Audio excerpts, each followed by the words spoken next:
The purpose of this brief video is to give some instructions and provide a model for how you can interpret and respond to your ethnographic interview.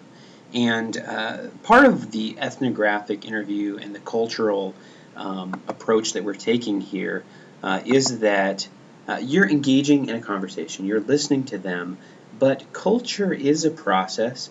And it's also a kind of negotiation between people. So as you listen to them, you're actually also reflecting on your own understanding of that cultural experience, or how faith can be lived out, in our case, in the research for this class, how faith can be lived out in a certain social or cultural context. And so I'd like to begin here by introducing you to, and what I'm going to do is frame this whole analysis in terms of Moran's culture learning model. And this is actually based on an experiential learning model that's proposed by Kolb, and that's a very famous model that was set forth, and one that you may want to go look at down the road. But in Moran's culture learning model, what he suggests is that we start with participation here at the top of the circle, and then we move towards description. And that's what we're doing in our research. We're describing what happened, what encounter do we have, what did they say. Then we move beyond description towards interpretation, trying to understand why they said what they said, or why they said it the way they said it.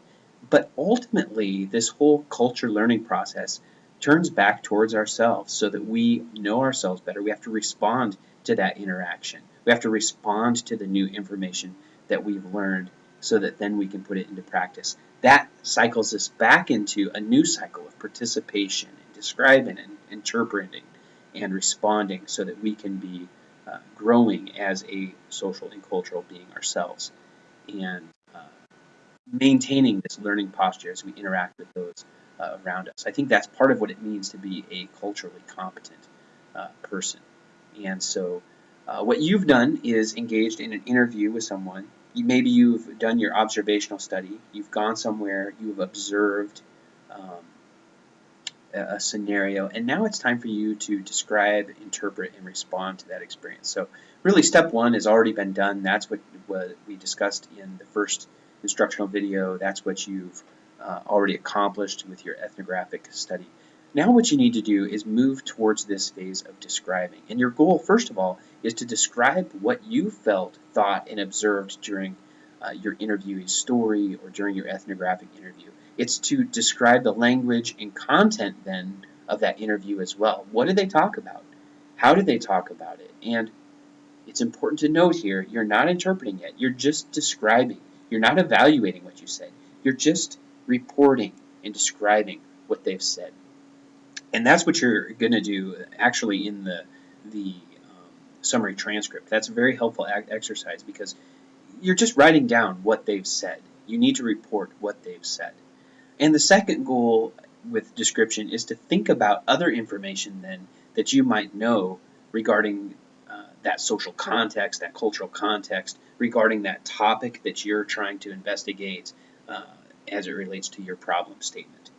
And so what I wanted to do is think back to that example interview that I provided in the week 5 folder. You may want to go back and review that.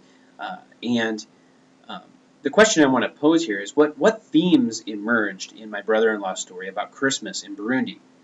And then I also want to think about if there were any questions or doubts that emerged. And so what I've done here is just kind of brainstormed using a concept map model. And as I listened and re-listened again to that interview, I started to write down in the center column a number of topics that emerged. And so he talked about banana wine and meat. He talked about getting new outfits and a haircut. He talked about hugs and conversation. He used this word Noeli time and time again, and even started to sing it there. He talked about church services. He talked about time together, children playing, and how New Year's adds 1 year to your age. And so I just started brainstorming the topics there. And then in the column to the left of that, what I started to do is try to organize them into broader themes. And so when you want to unpack the interview then, you can discuss these themes rather than just a whole bunch of isolated topics. And so one theme related to the idea of a festival, and it was really a festival time at Christmas. There was some religious themes that emerged there, and then there were family themes that emerged in this conversation. Now, the last thing I did here, because as I was listening, I had some kind of other factual information about my cultural context or something that I might have known even about his cultural context that caused me to pose some questions. Now, I'm not trying to interpret here. I'm not trying to get in and analyze too much. I just want to pose those questions and put them on my map. And so I've done that in the last column here. And uh, it's really just a way for you to begin analyzing, begin describing so that you're prepared to analyze the conversation that you had. Now you can move on to stage 3, where you want to pose the question why, and you want to begin to interpret the interview or the observational study. And your goal here is to think about why your informant shared what he or she did, and then think about your reactions as well. So what does this interaction tell us about the way we view the world? What does it tell us about the way they view the world? What does it tell us about the way they view that variable or that topic that you've identified? Or the way we do in the way we reacted to what they had to say about that topic? And so some key questions that we want to think about here are, why does your informant think the way he or she does? Why do you think the way you do? And why might others think differently about it? And when you do this kind of cultural research, there are two big concepts that emerge. The first is the idea of an etic perspective, and the second is the emic perspective. And when you do cultural analysis, you need to be careful to distinguish between these two. First of all, the etic perspective is how outsiders to the culture explain another culture while using their own categories and their own criteria. So, how do your categories of values and belief prompt you to explain certain parts of that interviewee's story? Without stereotyping, how do your views of another culture prompt you to explain those themes? That's your perspective as the outsider. When we do social science research, what we really want to get to is the emic perspective. You have to be aware of your etic perspective. What you really want to get to is this emic perspective. So how do the members of the culture explain themselves in their culture? If you're investigating why Hispanic youth are not attending church, you want to get into their minds, try to understand their perspective on why they're not attending. You need to be aware of your perspective, but you need to get to their perspective. So ask your informant for their explanations, and you should take then the informant's explanation at face value. And you want to confirm it by doing multiple interviews. We don't have time to do that here, but in the interview, you take it at face value, and then you try to confirm it through further interviewing and research. So Moran states, the interplay between emic and etic perspectives is crucial to cultural comparisons and to cultural understanding. And so I wanted to introduce these two topics to you in terms of helping you analyze culture. When we look at the model interview, I'm not going to spend a lot of time here, but I did make some notes regarding the etic perspective and the emic perspectives. And with that emic perspective, I then thought, well, maybe I want to pose some more questions if I had a follow-up interview, or if I wanted to pursue some of these pieces of information a bit more. And that relates somewhat to that third column on the concept map chart that I showed you earlier. And then you see we're moving through the cycle. We began with participation. We've described what we heard. We've begun to analyze and interpret it through an emic and etic understanding of the topic. And now it's time for us to move to stage 4, which is that stage of response, or integrating that new cultural knowledge into our own perspective on reality and our own understanding of the topic that we're trying to investigate.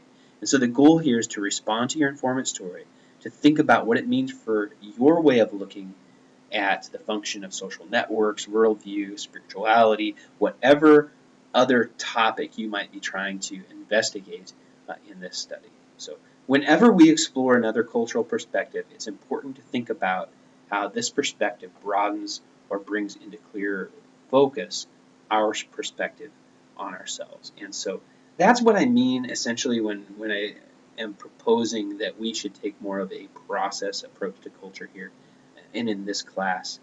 Really the goal of this whole class is to learn how to listen well to others so that we can understand our local ministry context so that we can design ministry strategies that are effective for that context. And so we don't want to design them based on stereotypes or kind of a meta view of culture. What we want to do is get right to our context, right to listening to people to try to understand where they're coming at and how we can best minister to them in that local context. As we do this and as we think about that model example, really what I was challenged by in my thinking about his response is how we need to just keep learning. We need to identify questions for personal reflection, for future exploration, no matter what the topic is. Something as simple as Christmas in another country. And one lesson I learned after listening to my brother-in-law here is that an important thing to do at Christmas time really is to have meaningful conversations with others, to enjoy being together. And perhaps that's the greatest gift that I can give to someone or that I can receive. And participating in that interview conversation with him, listening to his story, caused me to reflect on that in my own life, hopefully changing even my perspective on Christmas and the way I interact with others at Christmas time.